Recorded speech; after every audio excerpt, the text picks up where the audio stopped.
what sort of interested you about juxtaposing these two couples that are in the film? Well, first we wrote the first couple. We wanted to make one character of a woman that is taking care of this baby, but we also like the idea of double. In a weird way, we discovered that there was a myth about also Helen of Troy, that some people say she wasn't the one who was kidnapped, her double was kidnapped. So we wanted to play, I don't know, we thought it was a nice idea to have another story of a different couple of a different age that's dealing with similar themes, themes of motherhood, but from a different way. So it's not just a film about an older couple, but also about a younger age couple. Yeah, totally. Yeah. And you know, one of the things that strikes me with the film is the structure and kind of unusual structure of the, you know, going back and forth between the two stories. Where'd you find those fucking babies? Like what? Like those exist and people do that, and that's you know, it's this whole kind of community of like trying to remain a parent or become a parent if you've never been able to be one. Where did you find that, and why was it like such an interesting thing? Yeah, Rania found him. She was in Argentina, and she passed by this like antique kind of vintage store, and there was one in the window. There was a baby in the window. She thought it was a real baby, so she was like, "Whoa, what is that?" And eventually went inside and asked, and it was explained to this a little bit about this little reborn doll culture. And she started looking it up and became pretty interested in it, and then told me about it, and I started looking into videos and kind of going on YouTube, and it's very much a kind of type of community. These women, because of the internet, and because of it's this very open source kind of you're teaching each other how to feed and how to make the fake milk and how to do this and how to do that and what not to do. So there's tons of just their own kind of home videos on this stuff. We both just got really fascinated with this, with them, with their lives, and with the videos that they were posting. And the reasons why also they do it vary, and it's fascinating why women of that age specifically would attach themselves to a doll as a real baby and treat them like real babies and buy them real clothes. And there was a video that was very, very fascinating to us because they're not crazy, and they have like a self-imposed delusion that is specifically with the doll. Yeah, and I think the biggest thing was what like she's saying was that delusion, that kind of like self-delusion, deluding yourself into whatever game you want to play, and I think that was something that we thought was very interesting, narratively, thematically. In the same respect that with juxtaposing this younger couple and the younger woman, the younger Helen, and her form of self-delusion, that eventually turns which is into medical. This, like one is self-imposed and one is an actual medical condition. And for us, the whole idea of like pregnancy, being a parent more than pregnancy, like parenthood, motherhood, how much you want to be a mother or how much you can delude yourself, like to what extent a woman really want to take care of something or not. In our case, we wanted to see these two different women that really want to have that experience somehow. Yeah, and visually, like when you guys are writing the script and you're trying to think about, okay, how do we manifest these themes, these ideas as visuals? How do you go about doing that? Because I found it kind of interesting,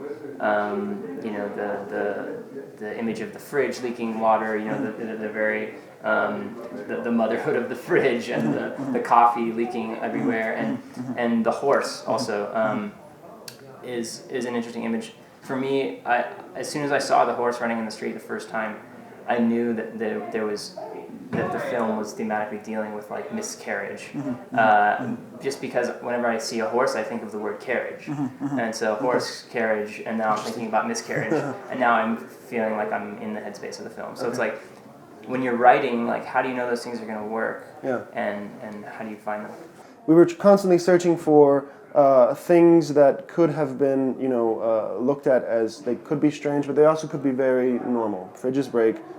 coffee cups break sometimes. Some, they have leaks in them. So and trying to make it in this way that it could be coming from this, this something out there. There was when we started, there was a very specific intention for both of us to make a sci-fi film that is our own take on what a sci-fi film is. So in our film, there is no destruction. There is no burning buildings. It's like apocalyptic. It's everything is a little strange enough to make you feel an unrest, and discomfort, but not to make you feel that there's something catastrophic and you run out. So we started researching really all the things that could happen, or there is a possibility for them to happen, like believable, that could feel very unnatural, but possible. So, yeah, it's just like a melting pot of all these truths that are stranger than fiction. Yeah, pretty much. Totally. Well, what's it like for you guys, co-creating everything? I mean, doing the co-writing, the co-directing. How do you, balance each other's strengths? Daniel shot the movie. Okay. Also, and we edited the film, and I did the production design. Yeah, but it's always been something we've always worked this way. So it's something that's just very natural for us now. We understand that it is kind of confusing, and kind of people are curious, like who does what and what does what. But for us, it's it's even though I shoot, I mean, she's very heavily influences what we shoot, and what angles we take, and it's always just a back and forth conversation, usually beforehand, but sometimes on the spot. And it's just a collaboration, to say, at the very least, at the very, the core of it, it's just a collaboration. It's a 100%, split down the middle. Everybody, we're equally as kind of in control of everything. So it's the biggest thing for all the decisions is, first, would we watch this movie ourselves? Would we like it?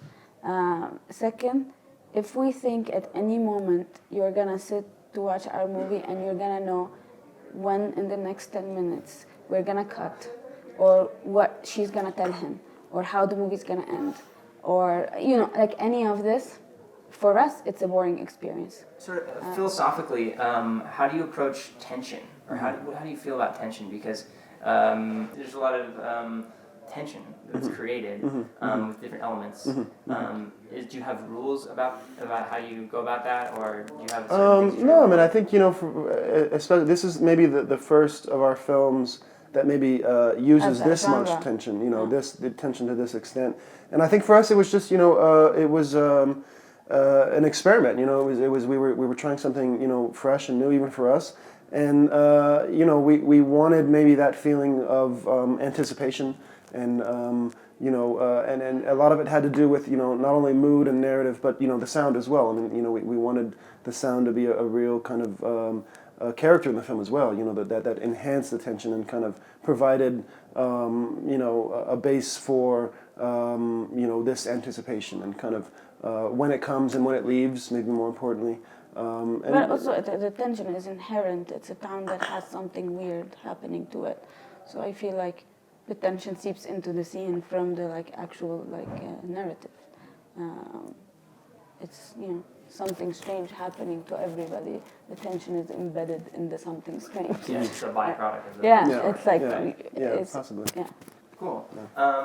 Well, I just want to thank you guys for using as many crossfades as you did, because it's I love the crossfade when used correctly. I do think you guys did a good job at using those in a way that keeps you engaged, as opposed to making your attention drift away. No, it was fun to use those. I mean, I think sometimes I don't like them, but sometimes I love them. And I think when we were editing this, for some reason it felt right. In some of the spots, it just felt like. And then it became a motif. It kept coming back because it just felt, it felt like it was part of the movie. So. Totally. Yeah. Those are some of my favorite visual. Cool.